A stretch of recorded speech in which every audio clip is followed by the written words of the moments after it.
નમસ્કાર મિત્રો, ફરી એકવાર આપણી યુટ્યુબ ચેનલ પર નવા વિડીયો સાથે આપનું હાર્દિક સ્વાગત કરું છું।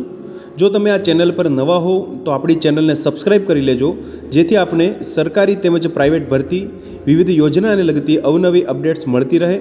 અને જો તમે અમારા વોટ્સઅપ ગ્રુપમાં જોડાયા ના હો તો તેની લિંક નીચે ડિસ્ક્રિપ્શન બોક્સમાં આપેલી છે, ત્યાંથી તમે જોડાઈ શકો છો, જેમાં આપને વિડીયોને લગતી ડેઇલી પીડીએફ તેમજ અન્ય ભરતી વિશેની તમામ માહિતી મળી રહેશે। નમસ્કાર મિત્રો, તો વાત કરશું નગર પ્રાથમિક શિક્ષણ સમિતિ અમદાવાદ અંતર્ગત આવેલી junior clerk, train graduate supervisor, નાયબ શાસનાધિકારી, અધ્યાપક, નૂતન તાલીમ વિભાગ, સુપરવાઇઝર, સિગ્નલ સ્કૂલ અંતર્ગત વિવિધ જગ્યાઓ અંતર્ગત ભરતી જાહેરાત વિશે વિગતવાર આપણે જાહેરાતમાં વાત કરશું મિત્રો। અરજી ફોર્મ કેવી રીતે ભરવું, ભરતી માટેની છેલ્લી તારીખ શું છે, પગાર ધોરણ શું છે, લાયકાત શું માગેલી છે, તો તમે જોઈ શકો છો મિત્રો। જે નગર પ્રાથમિક શિક્ષણ સમિતિ અમદાવાદ જે જાહેર ખબર ક્રમાંક 1 થી 5 2024-25 અન્વયની અગત્યની સૂચનાઓ અહીં આપવામાં આવેલી છે। તારીખ 21 નવેમ્બર 2024ના રોજ સુપ્રસિદ્ધ સમાચાર પત્ર ગુજરાત સમાચાર અને સંદેશમાં જાહેર જે ખબરમાં નીચે જણાવ્યા મુજબની ખાલી જગ્યાઓ માટે ઉમેદવારે જે તે જગ્યા માટે અલગ અલગ અરજી કરવાની રહેશે મિત્રો। વિગતવાર જોઈએ જગ્યાઓ વિશેની માહિતી તો મિત્રો તમે જોઈ શકો છો, નાયબ શાસનાધિકારી માટેની એક જગ્યા છે, જે બિન અનામત કેટેગરી એટલે કે જનરલ કેટેગરી માટેની છે। પગાર ધોરણની વાત કરીએ તો 67,700 થી 2,08,700 સુધી અહીંયા 7મા પગાર પંચ મુજબ મળવાપાત્ર થશે। અધ્યાપક નૂતન તાલીમ વિભાગ માટેની એક જગ્યા છે મિત્રો, જે અનુસૂચિત જનજાતિ એટલે કે એસટી કેટેગરી માટેની છે, જેમાં પગાર ધોરણ 44,900 થી 1,42,400 સુધીનો રહેશે। સુપરવાઇઝર સિગ્નલ સ્કૂલ માટેની બે જગ્યા છે, જે જનરલ કેટેગરી એટલે કે બિન અનામત કેટેગરી માટેની છે, જેમાં પગાર ધોરણ 35,400 થી 1,12,400 સુધી પગાર ધોરણ મળવાપાત્ર થઈ શકે છે। અન્ય જે જાહેરાત ક્રમાંક 4 મુજબની જે જગ્યા છે મિત્રો, ટ્રેન ગ્રેજ્યુએટ સુપરવાઇઝર માટેની કુલ 10 જગ્યા છે, જેમાં બિન અનામત પુરુષ માટે 3 જગ્યા, સ્ત્રી માટેની 2 જગ્યા, તેમજ તમે જોઈ શકો છો સામાજિક અને શૈક્ષણિક રીતે પછાત વર્ગ પુરુષ ઉમેદવારો માટે 3 તેમજ સ્ત્રી માટે 1 જગ્યા છે મિત્રો। પગાર ધોરણની વાત કરીએ તો 7મા પગાર પંચ મુજબ 44,900 થી 1,42,400 સુધીનો પગાર ધોરણ મળવાપાત્ર થઈ શકે છે। જુનિયર ક્લાર્ક માટેની 34 જગ્યાઓ છે મિત્રો। કેટેગરી મુજબની વાત કરીએ તો તમે જોઈ શકો છો, અનુસૂચિત જનજાતિ માટે 5, પુરુષ ઉમેદવારો માટે, સ્ત્રી માટે 2, અનુસૂચિત જાતિ માટે તમે જોઈ શકો છો શૂન્ય છે મિત્રો। સામાજિક અને શૈક્ષણિક રીતે પછાત વર્ગ માટે 8 જગ્યા પુરુષ માટે, સ્ત્રી માટે 5 જગ્યા છે। ઈડબ્લ્યુએસ માટે 3 જગ્યા, 1 જગ્યા સ્ત્રી માટે, તેમજ બિન અનામત કેટેગરી માટે 7 જગ્યા છે મિત્રો। તમે જોઈ શકો છો પુરુષ ઉમેદવારો માટે તેમજ સ્ત્રી ઉમેદવારો માટે 3 જગ્યા છે। પગાર ધોરણની વાત કરીએ તો પ્રથમ 5 વર્ષ સુધી ફિક્સ માસિક વેતન રૂપિયા અહીંયા 26,000, ત્યારબાદ 19,900 થી 63,200 રૂપિયા સુધીનો પગાર ધોરણ અહીંયા મળવાપાત્ર થઈ શકે છે। શૈક્ષણિક લાયકાત, અનુભવ, અભ્યાસક્રમ, પરીક્ષા પદ્ધતિની વાત કરીએ મિત્રો તો તમે જોઈ શકો છો, ઉપરોક્ત જગ્યાઓ માટે જરૂરી લાયકાત, અનુભવ, અભ્યાસક્રમ સૂચિત ગુણભાર નીચે જણાવ્યા મુજબના રહેશે, જેમાં અત્રેની કચેરી હસ્તકની staff selection committee, non teaching staff selection કમિટીનો નિર્ણય આખરી રહેશે। શૈક્ષણિક લાયકાતની વાત કરીએ મિત્રો તો જાહેરાત ક્રમાંક 1 મુજબ નાયબ શાસનાધિકારી માટે કોઈપણ વિદ્યા શાખાના પ્રથમ વર્ગમાં ઉત્તીર્ણ થયેલ અનુસ્નાતક તથા તાલીમી સ્નાતક હોવા જોઈએ। અનુભવની વાત કરીએ તો તાલીમી સ્નાતકની માર્કશીટ ઇસ્યુ કર્યા તારીખથી પ્રાથમિક શાળાના મુખ્ય શિક્ષક, મદદનીશ શાસનાધિકારી, ટ્રેન ગ્રેજ્યુએટ સુપરવાઇઝર, પ્રાથમિક ટ્રેન ગ્રેજ્યુએટ સુપરવાઇઝર અથવા તો પ્રાથમિક માધ્યમિક અથવા ઉચ્ચતર માધ્યમિક શાળાઓના શિક્ષણ નિરીક્ષક તરીકેનો ઓછામાં ઓછો 5 વર્ષનો શૈક્ષણિક અથવા તો વહીવટી અનુભવ ધરાવતા હોવો જોઈએ।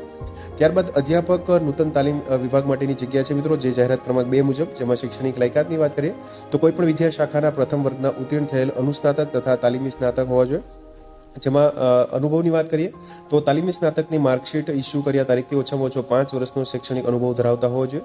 સુપરવાઇઝર સિગ્નલ સ્કૂલ માટેની જગ્યા છે, જાહેરાત ક્રમાંક 3 મુજબ, જેમાં લાયકાતની વાત કરીએ તો કોઈપણ વિદ્યા શાખાના ઉત્તીર્ણ થયેલ સ્નાતક તથા પીટીસી અથવા તો કોઈપણ વિદ્યા શાખાના ઉત્તીર્ણ થયેલ સ્નાતક તથા તાલીમી સ્નાતકનો કોર્સ કરેલો હોવો જોઈએ। જેમાં અનુભવની વાત કરીએ તો પીટીસી તાલીમી સ્નાતકની માર્કશીટ ઇસ્યુ કર્યા તારીખથી ઓછામાં ઓછો 2 વર્ષનો સરકારી, અર્ધ સરકારી શિક્ષણ ક્ષેત્રે કામ કરતી સેવાભાવી સંસ્થાઓનો શૈક્ષણિક અથવા તો વહીવટી અનુભવ ધરાવતા હોવો જોઈએ। ટ્રેન ગ્રેજ્યુએટ સુપરવાઇઝર માટેની જગ્યા માટે લાયકાતની વાત કરીએ તો કોઈપણ વિદ્યા શાખાના ઉત્તીર્ણ થયેલ સ્નાતક અથવા તો તાલીમી સ્નાતક તેમજ તાલીમી સ્નાતક, જેમાં અનુભવની વાત કરીએ તો તાલીમી સ્નાતકની માર્કશીટ ઇસ્યુ કર્યા તારીખથી ઓછામાં ઓછો 2 વર્ષનો શૈક્ષણિક અનુભવ ધરાવતા હોવો જોઈએ। જુનિયર ક્લાર્ક માટેની વાત કરીએ શૈક્ષણિક લાયકાત તો કોઈપણ વિદ્યા શાખાના ઉત્તીર્ણ થયેલા સ્નાતક એટલે કે એની ગ્રેજ્યુએટ ઉમેદવારો છે તે અહીંયા અરજી કરી શકશે મિત્રો।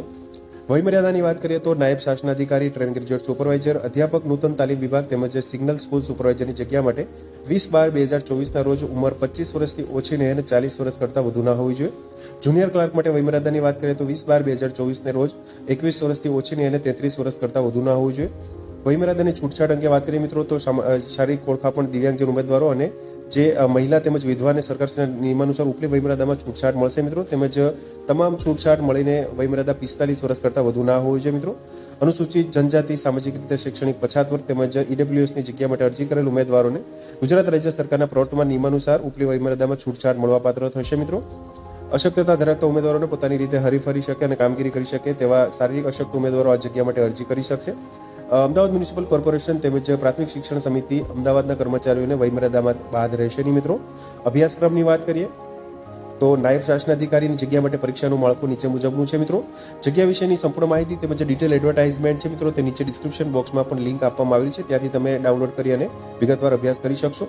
તો તમે જોઈ શકો છો મિત્રો અહીંયા જે અલગ અલગ જે પ્રશ્નપત્ર સંભવત અભ્યાસક્રમ અહીંયા આપવામાં આવેલો છે મિત્રો, જેમાં શિક્ષણના સાંપ્રત પ્રવાહો, સામાન્ય જ્ઞાન, શિક્ષણની વિવિધ યોજનાઓ 10 માર્ક્સનું, ધી બોમ્બે પ્રાઇમરી એજ્યુકેશન 1947 સુધારા અને મુંબઈ પ્રાથમિક શિક્ષણ નિયમો 1949 જેવા વિષયો માટે 15 માર્ક તેમજ આ રીતનું મિત્રો પેપર હશે. ટ્રેન ગ્રેજ્યુએટ સુપરવાઇઝરની જગ્યા માટે પરીક્ષાનું માળખું અહીં આપવામાં આવેલું છે, તમે વિગતવાર જોઈ શકો છો મિત્રો. કુલ જે ગુણભાર છે તે 50 માર્ક્સનો રહેશે. અધ્યાપક નૂતન તાલીમ વિભાગની જગ્યા માટે પરીક્ષાનું માળખું અહીં નીચે મુજબ આપેલું છે મિત્રો, જેમાં તમે જોઈ શકો છો વિવિધ જે એક્ટ છે મિત્રો, તેમજ શિક્ષણના સાંપ્રત પ્રવાહો, સામાન્ય જ્ઞાન, રાષ્ટ્રીય શિક્ષણ નીતિ તેમજ સિગ્નલ સ્કૂલ સુપરવાઇઝરની જગ્યા માટે પરીક્ષાનું માળખું નીચે મુજબનું છે, જેમાં નીચે મુજબના અભ્યાસક્રમના ગુણભારમાં પણ ફેરફાર થઈ શકે છે મિત્રો પ્રશ્નપત્રમાં. જેમાં સંભવત જે અભ્યાસક્રમ છે તેમાં કુલ ગુણભાર છે 50 માર્ક્સનો હશે, જેમાં બાળ મનોવિજ્ઞાન, શાળા બહારના વિદ્યાર્થીઓ માટેની રાજ્ય સરકાર તેમજ કેન્દ્ર સરકારની વિવિધ યોજનાઓ, વિશિષ્ટ યોજનાઓ, રાઇટ ટુ એજ્યુકેશન એક્ટ તેમજ તમે જોઈ શકો છો સાંપ્રત જે પ્રવાહો, સામાજિક જ્ઞાન, શિક્ષણની વિવિધ યોજનાઓ. જુનિયર ક્લાર્ક માટેના પેપરની વાત કરીએ મિત્રો માળખાની તો the Bombay primary education act 1947 સુધારા સાથે તેમજ સામાજિક જ્ઞાન ગુજરાતના ભારતના વર્તમાન પ્રવાહનું 10 માર્ક્સનું એટલે કુલ 50 ગુણવારનું રહેશે મિત્રો. તેમજ તમે જોઈ શકો છો જે વિવિધ અહીંયા નાયબ શાસનાધિકારી અધ્યાપકની જે નૂતન તાલીમ વિભાગની જગ્યા માટે સૂચિત ગુણભાર છે જે અલગ અહીં નીચે મુજબ આપેલ છે મિત્રો. માર્ક્સ પ્રમાણે તાલીમી સ્નાતકના 10 માર્ક્સ, અનુસ્નાતક માટે 15, તાલીમી અનુસ્નાતક માટે 2, પીએચડી માટે તેમજ વિગતવાર અહીંયા તમે જોઈ શકો છો કુલ મેરિટના ગુણભાર છે તે 100 માર્ક્સનું રહેશે. વિગતવાર અહીંયા સમજૂતી પણ આપવામાં આવેલી છે, તમે જોઈ શકો છો. ઉપરોક્ત દર્શાવેલ શૈક્ષણિક લાયકાત અંગેની ગુણની ગણતરી અન્વયે જણાવવાનું કે તાલીમી સ્નાતકના 10 ગુણ પૈકી ઉમેદવારે તાલીમી સ્નાતકમાં મેળવેલ ગુણને 10 જોડે ગુણી પરીક્ષાના કુલ ગુણમાંથી ભાગ કરતા જે ગુણ મળે તે તાલીમી સ્નાતકના ગુણ ગણાશે. આ રીતે મિત્રો ગણતરી અહીંયા આપવામાં આવેલી છે. ત્યારબાદ ટ્રેન ગ્રેજ્યુએટ સુપરવાઇઝરની જગ્યા માટે પણ સૂચિત ગુણભાર અહીંયા આપવામાં આવેલું છે. તમે જોઈ શકો છો લેખિત પરીક્ષાના 50 માર્ક્સ, મૌખિક ઇન્ટરવ્યુના જે ગુણ છે તેમજ એચએસસી સ્નાતક, તાલીમી સ્નાતક વગેરે અહીંયા સમજૂતી પણ આપવામાં આવેલી છે. સિગ્નલ સ્કૂલ સુપરવાઇઝરની જગ્યા માટે. જુનિયર ક્લાર્કની જગ્યા માટેની વાત કરીએ તો લેખિત પરીક્ષાના કુલ ગુણ 50 માર્ક્સ તેમજ કુલ મેરિટ ગુણભાર 50 માર્ક્સ રહેશે. વિશેષ નોંધ આપેલી છે મિત્રો, તમે જોઈ શકો છો જો વિગતવાર જો નાયબ શાસનાધિકારી, ટ્રેન ગ્રેજ્યુએટ સુપરવાઇઝર, અધ્યાપક, નૂતન તાલીમ વિભાગ, સિગ્નલ સ્કૂલ સુપરવાઇઝર પૈકી કોઈપણ કેટેગરીમાં ઓછી અરજીઓ આવે ત્યારે વહીવટી વિભાગ આર્થિક ભારણ ઓછું કરવાના ભાગરૂપે નગર પ્રાથમિક શિક્ષણ સમિતિ અમદાવાદની સ્ટાફ સિલેક્શન કમિટી દ્વારા લેખિત પરીક્ષા ન લેતા ઉમેદવારોની લાયકાતના પ્રમાણપત્રોના આધારે જે ગુણભાર નક્કી કરેલ છે તે મુજબ સીધા રૂબરૂ મુલાકાત માટે બોલાવી શકશે, જેના માટે સ્ટાફ સિલેક્શન કમિટીનો નિર્ણય આખરી ગણાશે. તો તમે જોઈ શકો છો વિગતવાર જે સૂચનાઓ આપેલી છે મિત્રો એકવાર વાંચવાની રહેશે અને ત્યારબાદ તમારે અરજી ફોર્મ છે તે ભરવાનું રહેશે મિત્રો. તમે જોઈ શકો છો મિત્રો નાયબ શાસનાધિકારી, ટ્રેન ગ્રેજ્યુએટ સુપરવાઇઝર, અધ્યાપક, નૂતન તાલીમ વિભાગ, સિગ્નલ સ્કૂલ સુપરવાઇઝર પૈકી કોઈપણ જગ્યામાં રૂબરૂ મુલાકાતને અંતે પસંદગી પામેલ ઉમેદવારે નિમણૂક પામ્યાની તારીખથી અજમાયશી પીરિયડ 2 વર્ષનો રહેશે. તેમજ જુનિયર ક્લાર્કની જગ્યા માટે પસંદ પામેલ જે કર્મચારીની જે અજમાયશી પીરિયડ 5 વર્ષ સુધીનો રહેશે મિત્રો. સંતોષકારક જણાય કાયમી નિમણૂક આપવામાં આવશે મિત્રો. તમે જોઈ શકો છો મિત્રો જે સ્ટાફ સિલેક્શન કમિટી તેમજ નોન ટીચિંગ સ્ટાફ સિલેક્શન કમિટીમાં નક્કી થયા મુજબ બિન અનામત વર્ગના એટલે કે જનરલ કેટેગરી જે વર્ગના જે ઉમેદવારો છે મિત્રો, જે દિવ્યાંગજન વર્ગ સિવાયના તેને 500 રૂપિયા અહીંયા અરજી ફી તેમજ ઈડબ્લ્યુએસ, એસસી, બીસી, અનુસૂચિત જાતિ, અનુસૂચિત જનજાતિના ઉમેદવારોએ 250 રૂપિયા 20/12/2024 સુધીમાં ઓનલાઈન અહીંયા ફી ભરવાની રહેશે. અરજી મિત્રો ઓનલાઈન કરવાની છે, જેની લિંક પણ ઓલરેડી નીચે ડિસ્ક્રિપ્શન બોક્સમાં આપવામાં આવેલી છે, ત્યાંથી તમે ઓનલાઈન અરજી છે તે કરી શકશો. ઓનલાઈન અરજી કરતી વખતે તમામ વિગતો અરજી પત્રકમાં ભર્યા બાદ જે તે વિગતોની ખાતરી કરીને ત્યારબાદ જ કન્ફર્મ કરવાની રહેશે.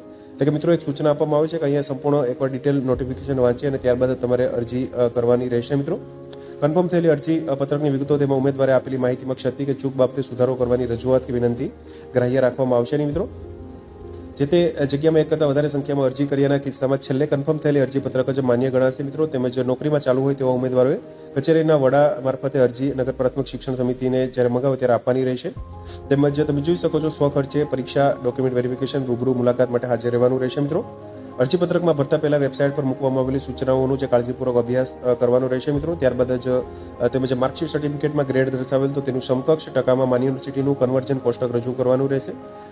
ઉમેદવારે જાહેરાતમાં દર્શાવેલ શૈક્ષણિક લાયકાત ઓનલાઈન અરજી સ્વીકારવાની છેલ્લી તારીખના રોજ ધરાવતા હોય છે મિત્રો. ખાસ અગત્યનો મુદ્દો છે. તેમજ ઉમેદવારે શૈક્ષણિક લાયકાત માન્ય યુનિવર્સિટીમાંથી મેળવેલી હોવી જોઈએ. જે તે કેટેગરીનું સર્ટિફિકેટ હોય તો મિત્રો જે તે નાણાકીય વર્ષના સમયગાળા દરમિયાન કઢાવેલું હોય મિત્રો તે ખાસ અહીંયા સૂચના આપવામાં આવે છે. ઉમેદવારે લેખિત પરીક્ષા રૂબરૂ મુલાકાત અંગેની કચેરી દ્વારા લેખિતમાં જાણ કરવામાં આવશે નહીં. આથી ઉમેદવારે ઓનલાઈન અરજી ફોર્મમાં યોગ્ય સ્થાને પોતાનો કાયમી મોબાઈલ નંબર લખવો અનિવાર્ય રહેશે.